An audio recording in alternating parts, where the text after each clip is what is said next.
Graça e paz, meus irmãos.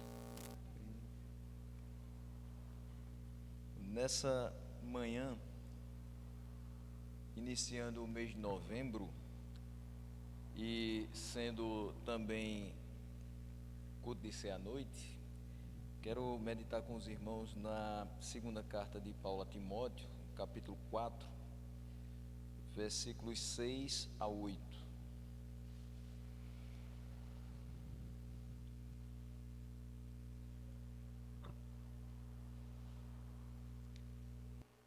Segunda carta de Paulo a Timóteo, capítulo 4, versículos 6 a 8.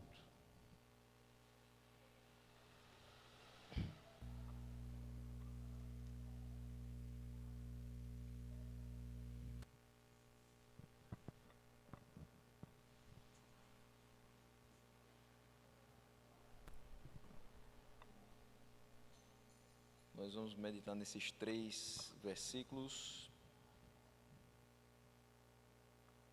nessa manhã. O subtítulo do texto é o apóstolo prevê o seu martírio. Mas não será esse o título da nossa mensagem. Diz o texto: quanto a mim, estou sendo já oferecido por libação, e o tempo da minha partida é chegado. Combati o bom combate, completei a carreira, guardei a fé. Já agora a coroa da justiça me está guardada, a qual o Senhor, reto juiz, me dará naquele dia. E não somente a mim, mas também a todos quantos amam a sua vinda. Nesse primeiro momento da nossa meditação, eu espero muito que a gente faça essa oração, que Deus possa nos iluminar nessa manhã, de um modo que a gente pense a respeito daquilo que Paulo está dizendo, daquilo que Paulo conclui, as últimas palavras a respeito da sua caminhada cristã, e que a gente também se examine a respeito da nossa caminhada cristã. Então nós chegamos aqui ao momento do pronunciamento final de Paulo a respeito da sua carreira cristã. E ela não foi tão curta assim. Tem muita coisa para relembrar, muita coisa a dizer, mas nesse momento final não poderia haver palavras mais adequadas para expressar a vitória na proximidade da morte. Amanhã a gente tem um feriado nacional conhecido como Dia de Finados. Muitos irão visitar túmulos, porque pessoas não são visitadas em cemitérios. Você visita o túmulo, ali estão os restos mortais, mas a pessoa não está mais ali.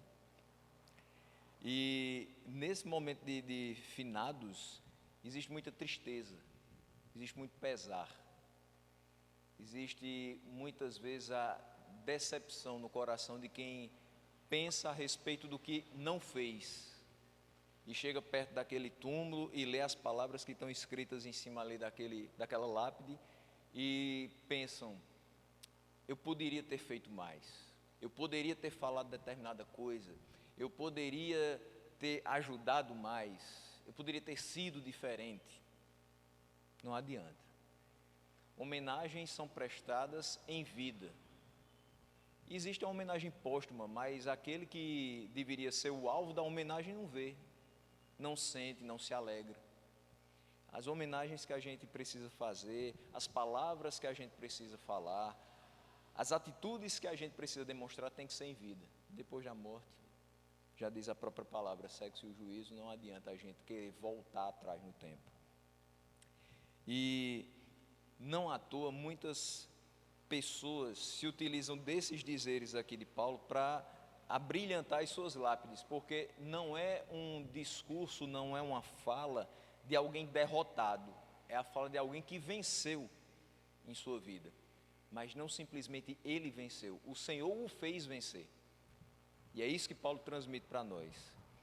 Mas as pessoas utilizam essas palavras de uma forma tão corriqueira, não somente nas lápides, mas nos convites para a missa de 7º dia, de 30º dia, que parece que elas vão perdendo o seu efeito. E quando a gente lê, a gente diz, eu já vi essa frase em algum lugar. Eu já li essa frase em algum convite que eu recebi. Eu já vi na postagem de alguém. E parece que vai ficando uma coisa tão natural que a gente passa por essa frase e não reflete naquilo que ela de fato transmite para a gente. Mas nessa manhã eu quero meditar nessas palavras, falando sobre Paulo, mas principalmente sobre o que Deus fez na vida dele e através da vida dele. A figura central, se a gente for observar nesse texto, nesses 3 versículos, não é Paulo. Continua sendo Deus.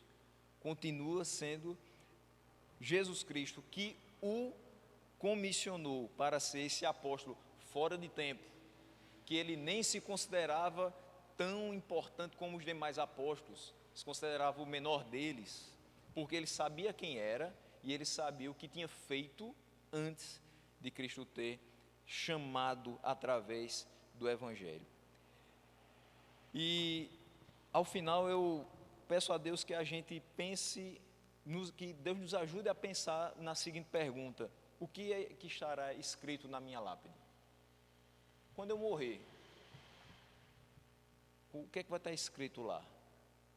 Próximo da minha foto, da minha data de nascimento, da minha data de morte.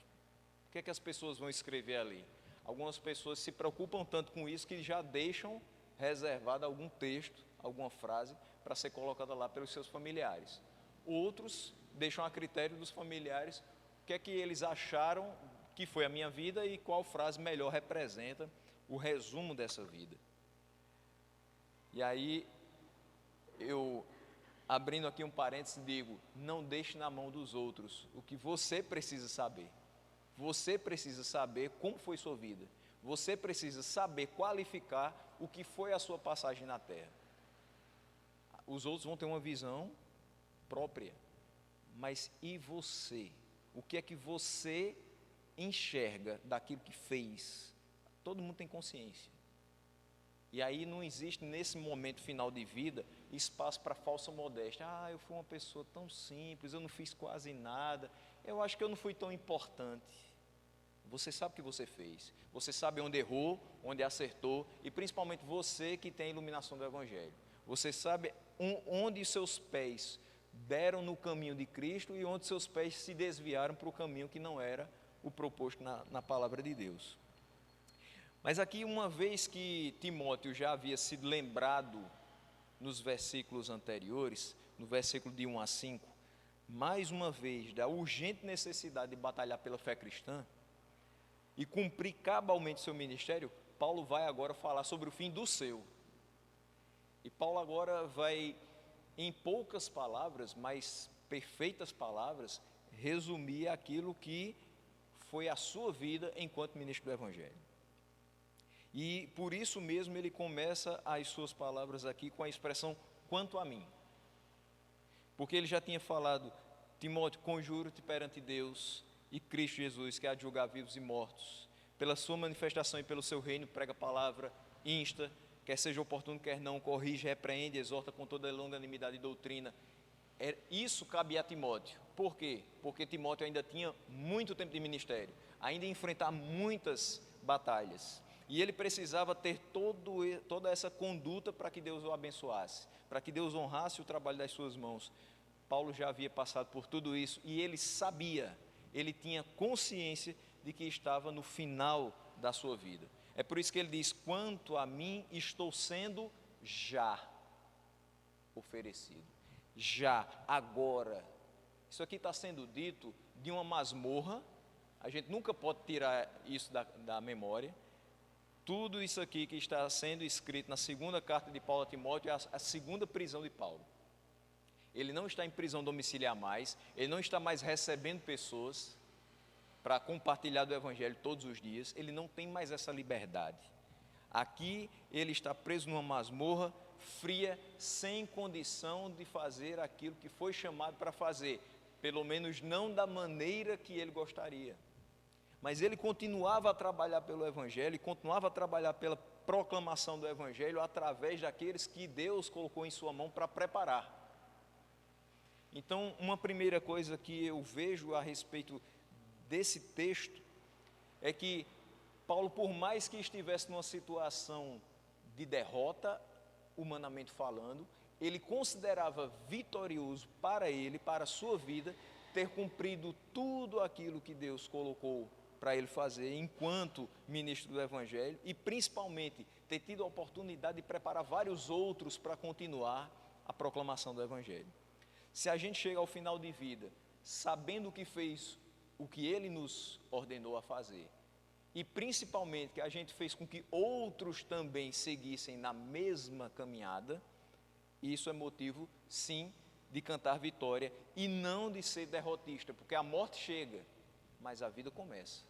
Para nós, a morte encerra essa passagem, mas a vida de verdade começa, uma vida eterna.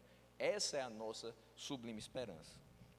Então, meses antes de acontecer a sua morte, Paulo já está resignado e ele diz: eu já estou sendo oferecido, eu já sei que o meu tempo é muito curto e que tudo aquilo que eu falar agora vai fazer uma extrema diferença e vai ser de extrema importância, não só para Timóteo, mas gerações por vir. Não à toa, estamos aqui iniciando o penúltimo mês do ano de 2020, observando o que ele falou antes da sua morte. E quando ele fala oferecido por libação, essa palavra não é tão conhecida nossa, pelo menos não é corriqueiramente utilizada, mas ela é retirada da linguagem do sistema de sacrifício do Antigo Testamento, quando vinho era despejado no santuário como oferta de gratidão a Deus. E observando aqui o texto, quando a gente lê na versão revista atualizada, determinadas medidas dificultam um pouco a compreensão da gente a respeito de como deveria ser feito esse sacrifício, como deveria ser feita essa oferta de libação. Mas eu quero ler o texto de Números 15, do 5 ao 10, na Nova Versão Internacional, para que a gente entenda um pouco melhor que tipo de oferta era esse, que ele compara a sua vida sendo, a sua morte, né, a sua vida sendo entregue a Deus como essa oferta de libação. E o texto diz: para cada cordeiro do holocausto ou do sacrifício, prepare 1 litro de vinho como oferta derramada. Na sua versão provavelmente tem um rim, H-I-M. Essa medida é muito próxima a 1 litro. E ele diz: para um carneiro, prepare uma oferta de cereal de 2 jarros da melhor farinha com 1 litro de óleo. O litro, a mesma expressão, e os 2 jarros seriam 1 efa de farinha. Então, ele explica melhor aqui: 2 jarros da melhor farinha com 1 litro de óleo e 1 litro de vinho como oferta derramada. Apresente-a como aroma agradável ao Senhor.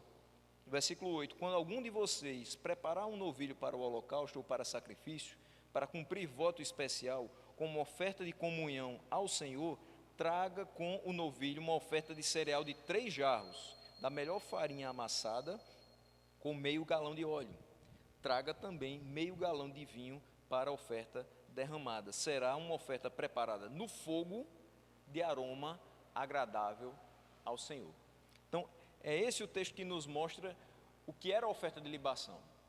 Era uma oferta que o vinho era despejado no santuário, como uma oferta de gratidão a Deus, mas ela era passada pelo fogo, para que o aroma daquela oferta subisse agradavelmente a Deus. E pode perceber que em todo momento ele diz, 3 jarros da melhor farinha.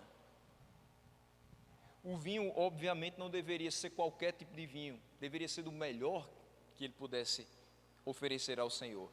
Todos os holocaustos que foram oferecidos com novilhos eram com novilhos perfeitos.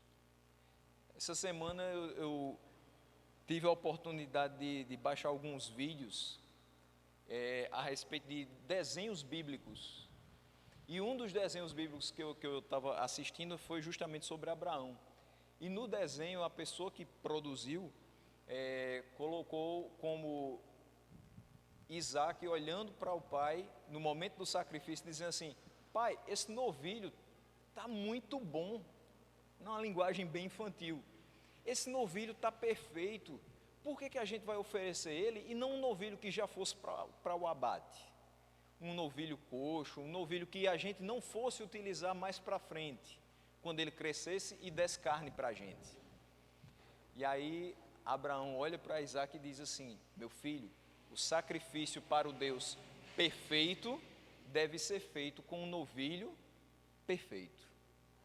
E Isaac se resigna, e aí passa agora não mais observar a questão formal, mas olhar com um olhar mais espiritual. Eu não estou mais preocupado com o tipo do novilho, porque eu sei que tem que ser perfeito. Eu estou preocupado agora em agradar o Senhor que pediu aquele sacrifício. E às vezes a gente, observando o que a gente dá a Deus, em determinados momentos, talvez a gente seja levado a pensar, como no desenho foi retratado Isaac pensando: mas eu vou dar o que eu acabei de comprar, mas eu vou ofertar o que está tão novo ainda. Às vezes a gente passa por situações muito difíceis de uma maneira muito tranquila, porque Deus é conosco. Mas eu fico imaginando em cidades que nós temos aqui no Brasil, temperaturas abaixo de zero, um trabalho extremamente importante da igreja é coleta de mantas, de agasalhos, de roupas, para que as pessoas não passem o frio.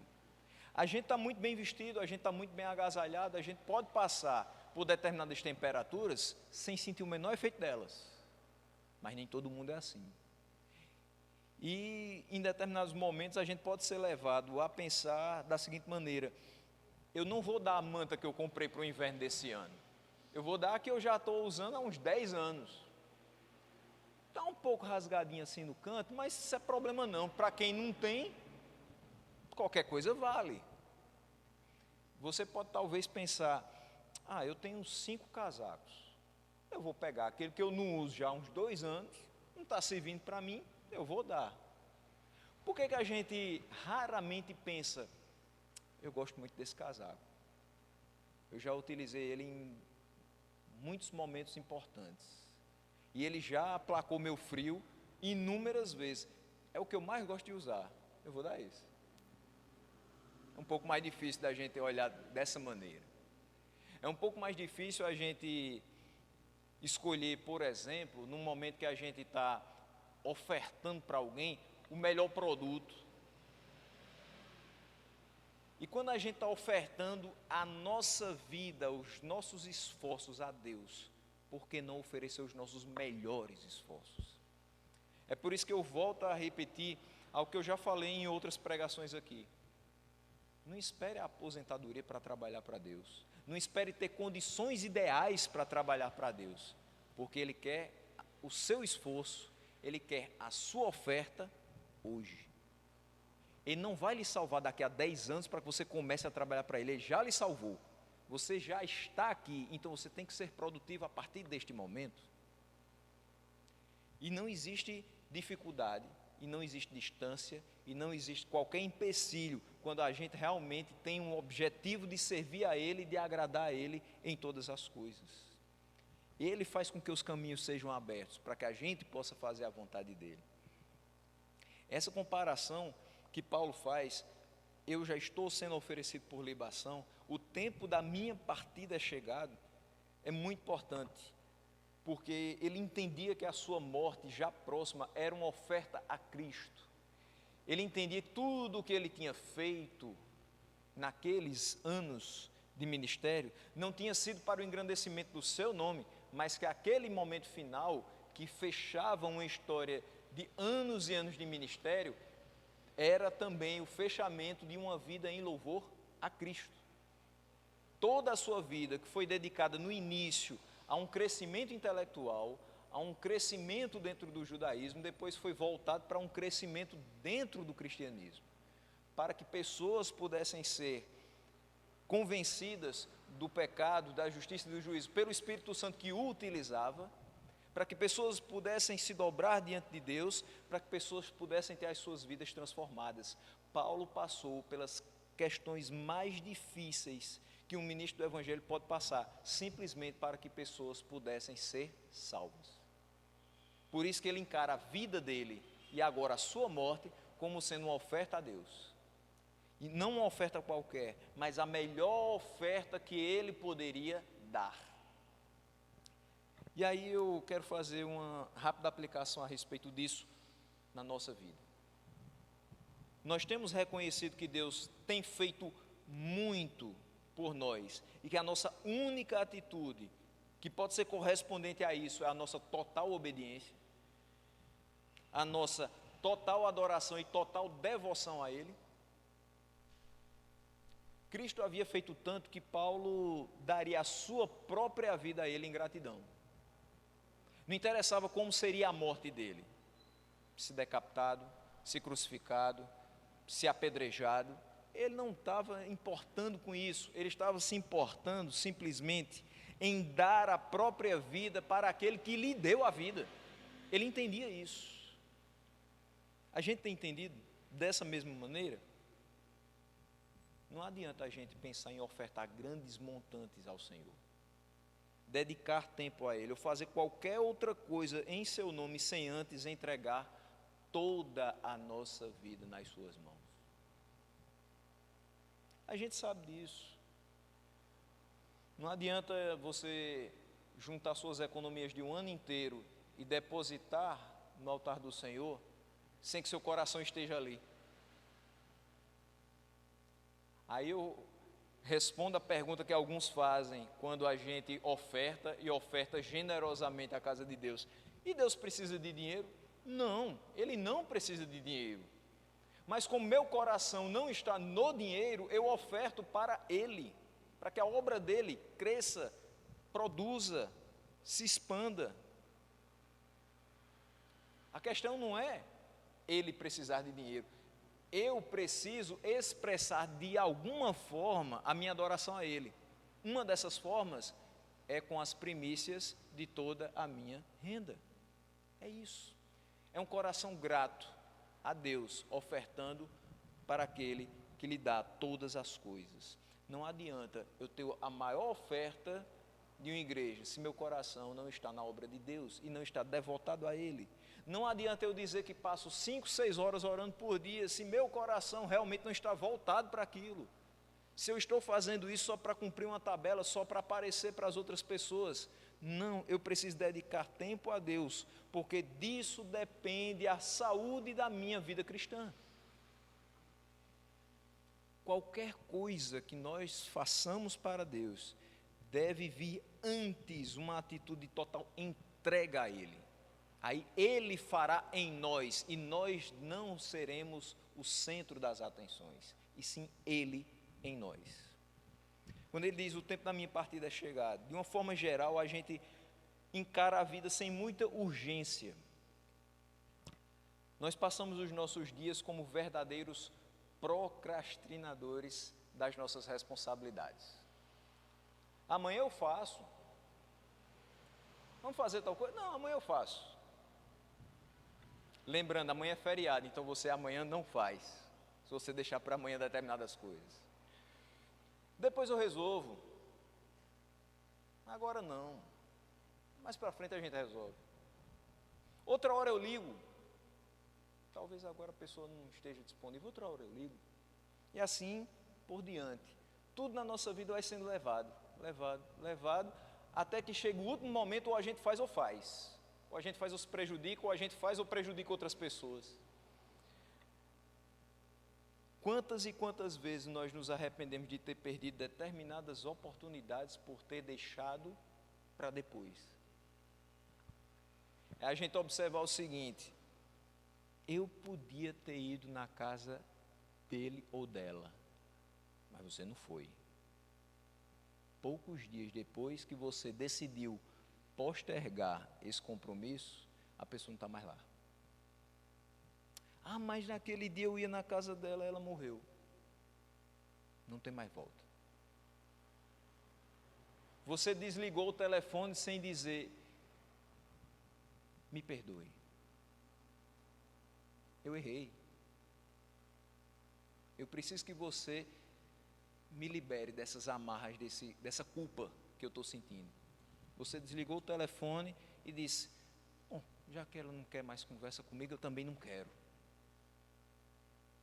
Pouco tempo depois, a vida acabou. O perdão não foi dado, o coração não está liberado e aquela culpa permanece até o último dia. Quantas e quantas pessoas se arrependem e levam para o caixão, no termo popular, angústias, tristezas, decepções, problemas, rixas, intrigas e assim por diante. A gente não pode deixar para pensar nas coisas que tem que fazer quando a hora da nossa partida estiver próxima.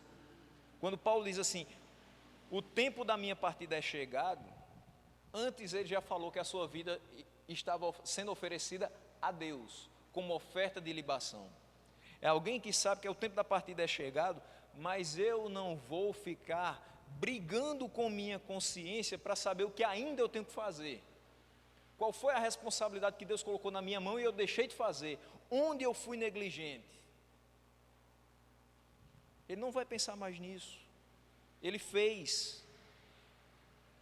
Então, o que nós podemos aplicar com relação a essa expressão, o tempo da minha partida é chegado? Para nós, que não sabemos se o tempo da nossa partida é chegado, mas pode ser que sim. Produzamos hoje. Trabalhemos hoje. Adoremos hoje, para chegar a esse momento com alegria e convicção do dever cumprido. No versículo 7, ele diz, combati o bom combate, completei a carreira, guardei a fé. O que nós lemos aqui é frequentemente postado quando alguém morre. E utilizando das palavras do apóstolo Paulo, para se referir ao findar de uma carreira, ao término de uma vida, ao capítulo final da história terrena de alguém. Mas o que realmente essas palavras vão traduzir acerca da vida de Paulo? E aí a gente vai perceber que o foco de fato não vai ser nele, mas o foco vai ser em Cristo. Vamos ver, combati o bom combate, foram 30 anos de ministério, do ano 36 ao ano 66 depois de Cristo. 30 anos. A sua maior preocupação não era em terminar o ministério. Quando Paulo diz, o tempo da minha partida é chegado, ele não está pensando assim, bom, já servi 30 anos, agora eu posso descansar. Eu já servi 30 anos, agora eu posso ficar aposentado em casa. Eu já falei da palavra de Deus durante 30 anos, agora deixo o jovem Timóteo e outros jovens pregando. Eu já servi 30 anos, eu já fiz demais por Deus.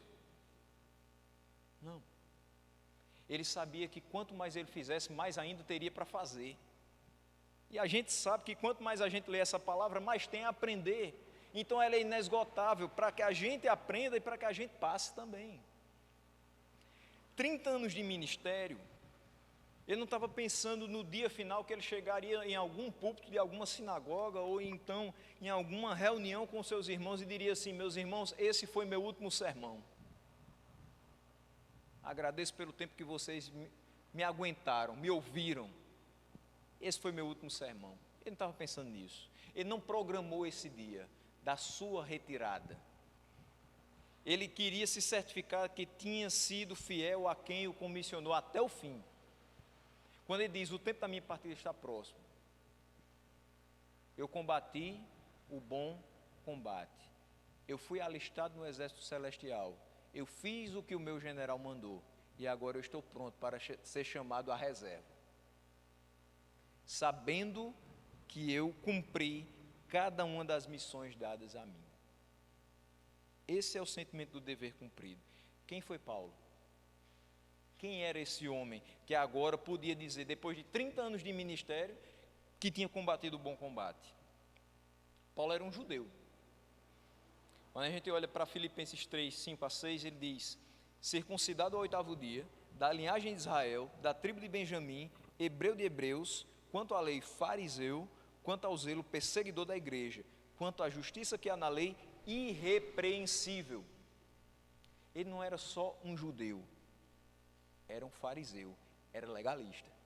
Ele era aquele que observava na ponta da linha exatamente tudo que deveria ser feito.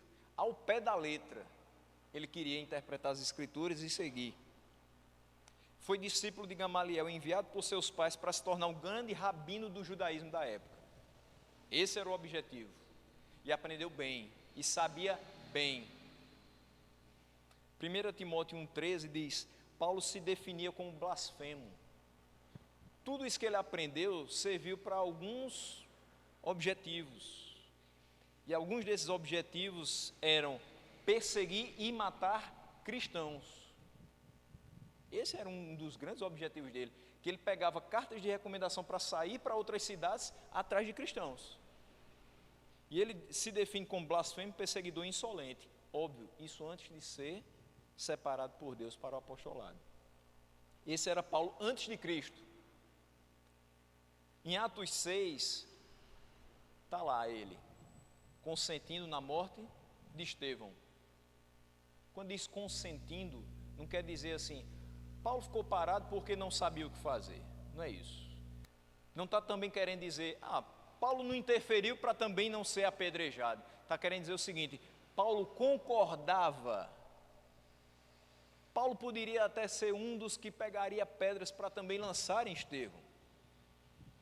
Consentir, concordar, se agradar com aquilo. Ele perseguia Jesus. Como perseguir Jesus? Atos 9, versículo 5. Ele perguntou: quem és tu, Senhor? E a resposta foi: eu sou Jesus, a quem tu persegues. Atos 22, 4. Era um perseguidor até a morte. E ele diz: persegui este caminho, caminho com C maiúsculo, como as pessoas cristãs eram chamadas, as pessoas do caminho. Eu persegui este caminho, estas pessoas, estes cristãos, até a morte, prendendo e metendo em cárceres homens e mulheres. Paulo exterminava os discípulos de Jesus em Jerusalém. Esse era Paulo antes de Cristo. Atos 26, do 9 ao 11. Na verdade, a mim me parecia que muitas coisas devia eu praticar contra o nome de Jesus o Nazareno. E assim procedi em Jerusalém, havendo eu recebido autorização dos principais sacerdotes, encerrei muitos dos santos nas prisões. E contra estes dava o meu voto quando os matavam. Muitas vezes os castiguei por todas as sinagogas, obrigando-os até a blasfemar. E demasiadamente enfurecido contra eles, mesmo por cidades estranhas, os perseguia. A vontade era tão grande de perseguir, encerrar em prisões e matar cristãos, que mesmo em cidades que ele não conhecia a rota, ele ia atrás deles. Mesmo em cidades estranhas os perseguia. Paulo, em resumo, antes de Cristo, o maior perseguidor do cristianismo. Mas Atos 9 mostra que houve um encontro. Deus o encontrou. Ele estava querendo somente se deslocar na estrada de Damasco. Ele não estava procurando por Deus. Ele estava procurando por cristãos, para matá-los, para prendê-los, para persegui-los. Mas aquele foi o momento determinado por Deus para alcançá-lo. E aí Paulo, cego, e sem saber exatamente o que estava acontecendo com ele, é visitado por Ananias, enviado do Senhor, é fortalecido e cheio do Espírito Santo. Para quê? Para que ele pudesse agora não mais perseguir os do caminho, mas para que ele pudesse agora ser um que seguia o caminho. Nas primeiras pregações, ainda em Damasco, ele era desacreditado pelo passado que assombrava. As pessoas não iam acreditar. Nos anos 90, aqui em Campina Grande, vinha muita gente, inclusive de fora, dar testemunhos em determinadas igrejas. E as pessoas diziam: eu fiz parte do Comando Vermelho, eu fiz parte do PCC, eu fiz parte disso, eu sou ex-bruxo, eu fazia isso, eu fazia, acontecia. Passava 50 minutos no testemunho, contando tudo o que fez e que não prestava, para no final dizer assim: mas Jesus me salvou, glória a Deus por isso, acabava o testemunho. A gente entendia que toda aquela situação mostrava que aquela pessoa seria facilmente desacreditada no seu discurso atual. Você acreditaria num ex-assassino pregando o evangelho, dizendo que Cristo é vida? Provavelmente não. Você acreditaria num ex-ladrão, dizendo que agora está ofertando a sua vida a Cristo? Provavelmente não. A gente acreditaria numa pessoa que mentia inveteradamente e agora falando as palavras da verdade? Mas tem uma coisa que sempre me chamou a atenção naqueles testemunhos.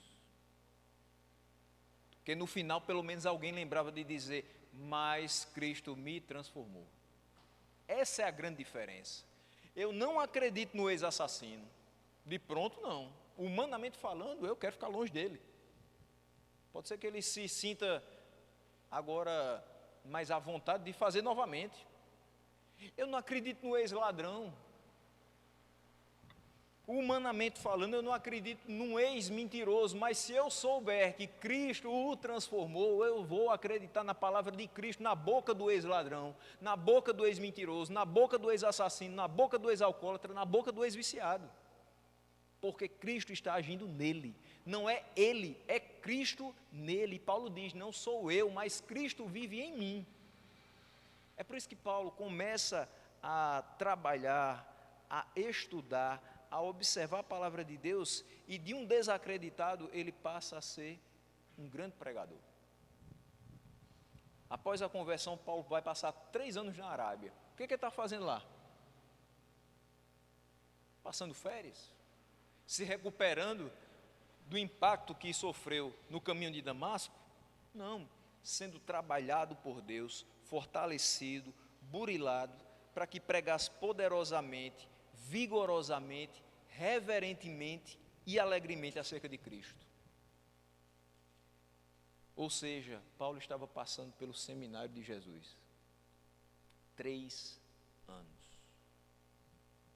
As primeiras impressões para alguns ficaram, mas ele estava disposto a, pela palavra de Deus e pela força que Deus o daria, a fazer com que aquelas impressões não fossem as definitivas. Paulo depois de Cristo. Cristo atua em Paulo. Paulo se destaca pela inteligência e pela sua cultura. Agora ele não vai se destacar mais por ser perseguidor, ele vai se destacar por ser alguém inteligente e culto nas mãos de Deus.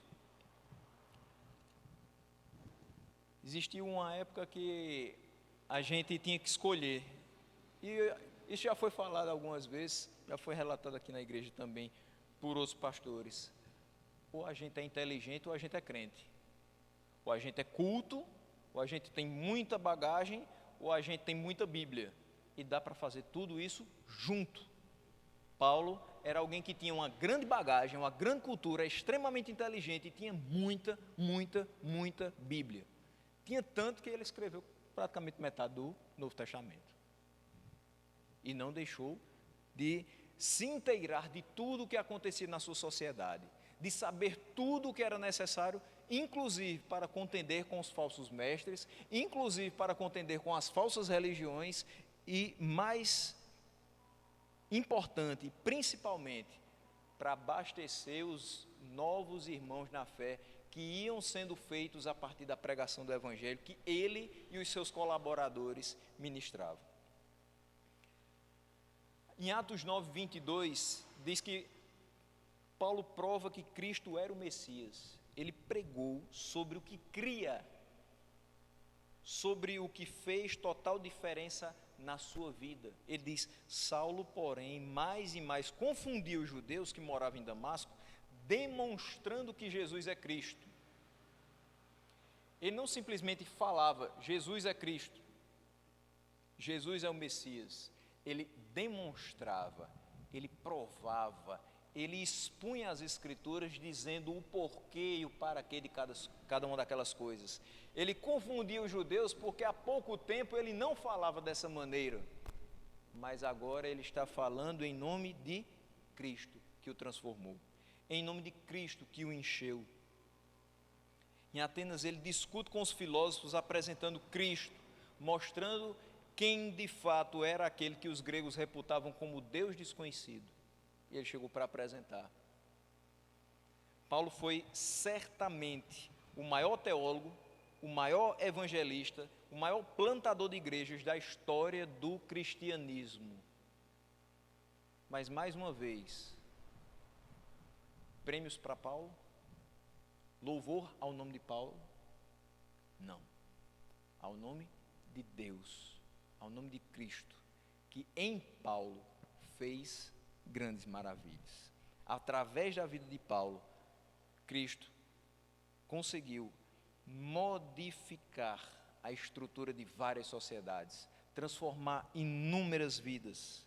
Através da nossa vida hoje, Ele ainda faz as mesmas coisas. E às vezes a gente diz assim, basta que a gente se entregue na mão dele. Sim, isso é extremamente importante. Mas mesmo com aqueles que não se entregaram totalmente, ele ainda assim fez a sua vontade ser cumprida. Ele diz, completei a carreira. Depois de ver tudo isso a respeito da sua vida, ele coloca-se como um atleta que finaliza a prova que foi proposta para ele. Paulo completa a missão dada com seriedade. Não dá para viver 30 anos de ministério, passando o que Paulo passou, sem encarar com seriedade a palavra de Deus. Paulo não era o crente domingueiro. Trocando em miúdos aqui, o que Paulo não era? Por isso que ele conseguiu 30 anos de ministério, por isso que ele termina a vida certo de quem ele era e do que Deus tinha feito através da vida dele. Paulo não esperava o domingo para ir para a igreja. Paulo não lia a palavra de Deus só quando estava com algum problema, alguma coisa para decidir, aí ele ia lá consultar. Paulo não só orava quando o calo apertava no pé. Paulo não ia procurar os demais pastores ou os seus colaboradores somente quando ele não conseguia resolver alguma coisa. Aquele que de fato sabe quem é, a limitação que o homem tem, nunca vai ser autossuficiente. Ele sempre vai pedir a Deus que o dê companheiros de fé, pessoas que o estimulem e animem na caminhada ministerial, e ele sempre vai estar meditando na palavra de Deus, orando a Deus, pedindo que ele o incentive e o mantenha firme e fiel até o último dia. Esse era Paulo. E esse deve ser o nosso comportamento, para que a gente chegue no final e diga assim, eu completei a carreira. Completei. Por quê? Porque eu me esforcei, porque o Senhor me impulsionou. Só com esforço não dá. Só com trabalho humano não dá. Tem que ter o Senhor na frente. Ele completa essa carreira com confiança. Com confiança de que se ele tivesse mais tempo de vida, ele faria. Por quê? Porque a confiança não é autoconfiança, é confiança em Deus. Mas já que ele não tem mais tempo de vida, ele confia que Deus fez nele tudo o que era seu propósito. Ele completa essa carreira com satisfação. Você já viu alguma pessoa morrer com satisfação, com alegria? Eu estou morrendo, mas eu estou morrendo com alegria. Eu estou partindo dessa vida, mas eu estou partindo satisfeito. Eu já vi algumas. Pessoas que não ficaram no leito de morte reclamando, se arrependendo, lastimando, praguejando. Não. Lembro principalmente das palavras do Dr. Russell Shedd. Um homem com inúmeras dores. Eu encontrei em João Pessoa, no congresso da Juvep, 5 meses antes dele falecer. E ele ia começar mais um tratamento. Já estava mais magro do que de costume. E ali a gente perguntava, como é que o senhor está? Se recuperou? Ele não tinha vindo para a consciência cristã e tinha ido para a Juvep para um dia. E que dia? Que dia que ele pregou, como se fosse a primeira e a última vez. E simplesmente dizia, Meus irmãos, eu estou sentindo muitas dores, mas eu sei que Deus vai encerrar todas elas, e muito em breve. O homem já estava nos últimos momentos, e Deus o enchia de tanta confiança que ele dizia: eu estou sendo desmamado desse mundo, eu estou indo para a casa do Pai, eu não posso estar triste, meu corpo vai padecer, vai ter dores, vou sentir incômodos, é próprio dessa passagem da gente na terra, mas eu estou indo para a minha casa. Morrer assim é bom. A gente não quer morrer, a gente não quer sentir dor, a gente não quer ter uma unha encravada, mas morrer com satisfação é bom. Morrer sabendo que está indo para os braços do Pai é bom. Saber que você está indo para casa é muito bom.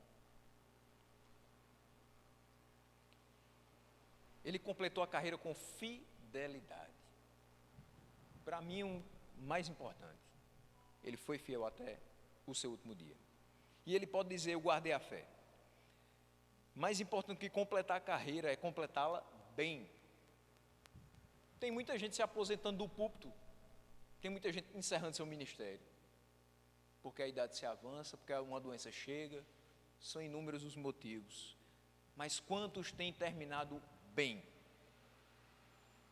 Quantos têm terminado com aquele sentimento: eu queria um pouquinho mais? E as pessoas que o ouviam também com o mesmo sentimento: eu queria escutar só mais um pouquinho, eu queria aproveitar mais um pouco dessa raridade que Deus mandou para a terra, para abastecer o nosso coração, para edificar a nossa vida.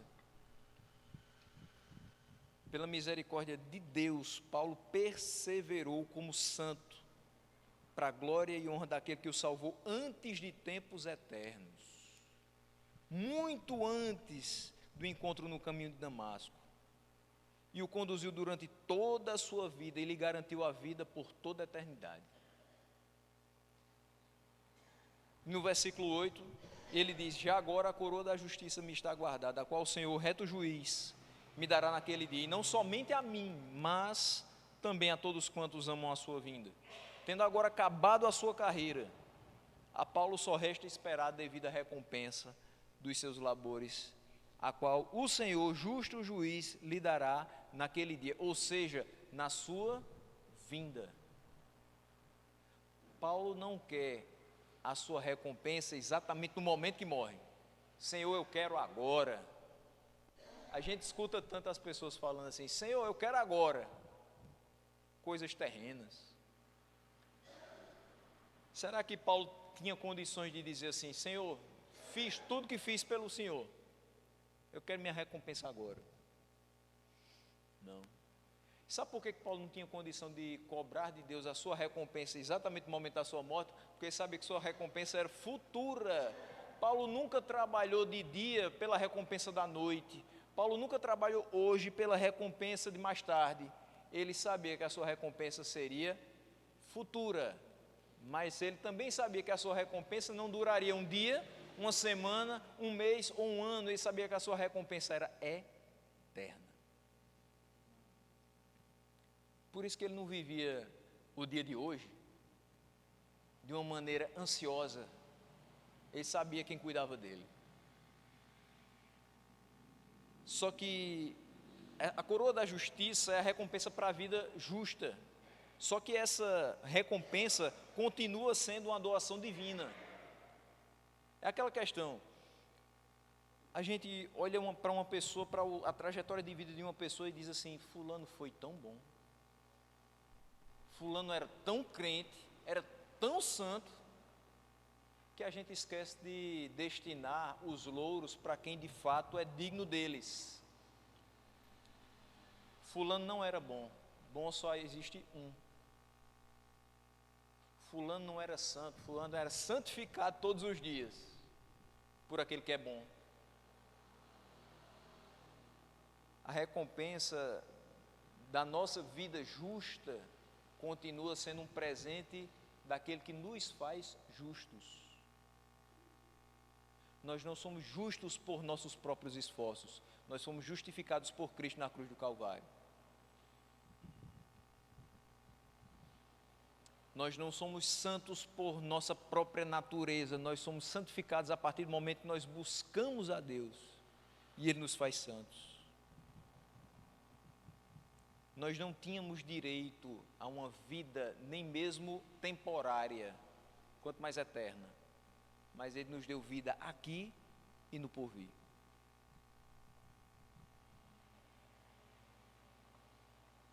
Tudo o que foi realizado na vida de Paulo e tudo que foi realizado por Paulo foi fruto da graça de Deus.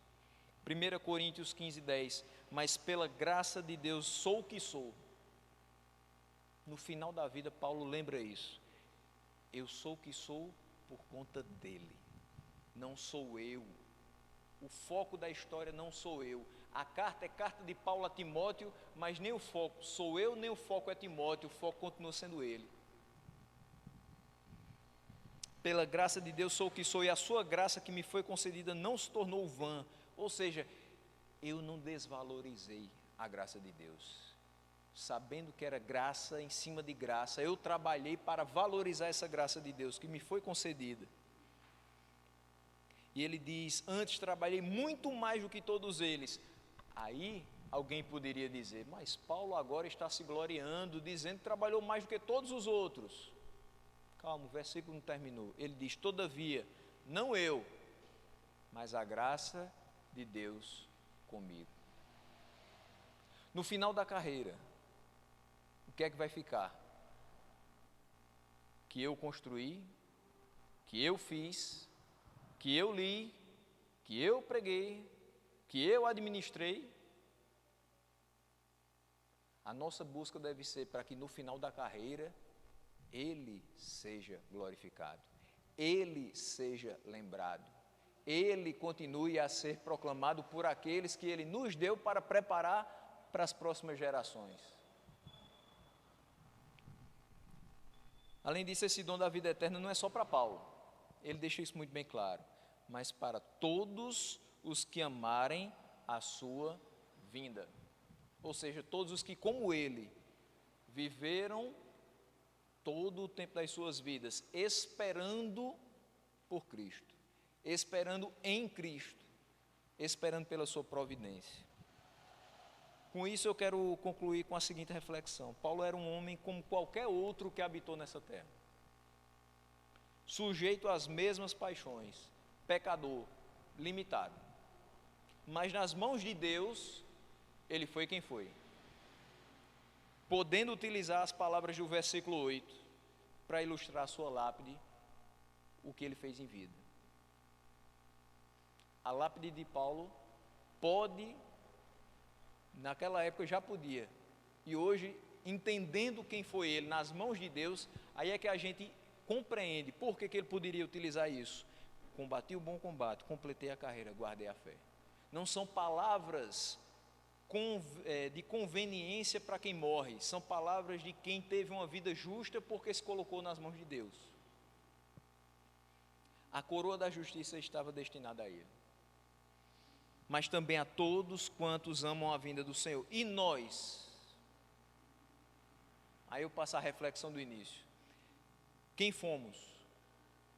Qual é o nosso passado? O que é que a gente fez antes de Cristo? A gente viu quem foi Paulo antes de Cristo. E nós?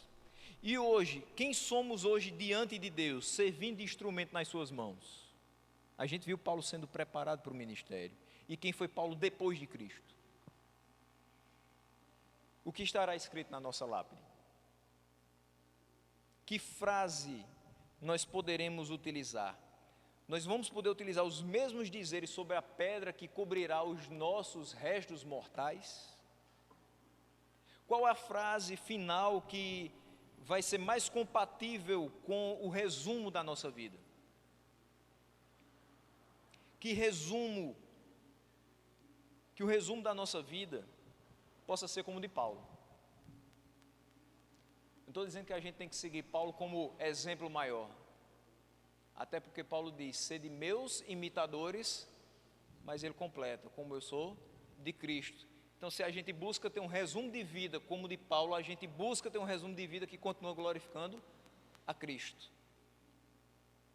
Então, que o resumo da nossa vida seja como a de Paulo, pecadores transformados, que viveram para o louvor da glória de Deus. E que nós recebamos a coroa da justiça das mãos do justo juiz, em sinal de que nós vivemos ansiando a sua vinda, para nos reunir como seu povo, para uma eternidade ao seu lado. Deus nos abençoe nessa manhã, meus irmãos.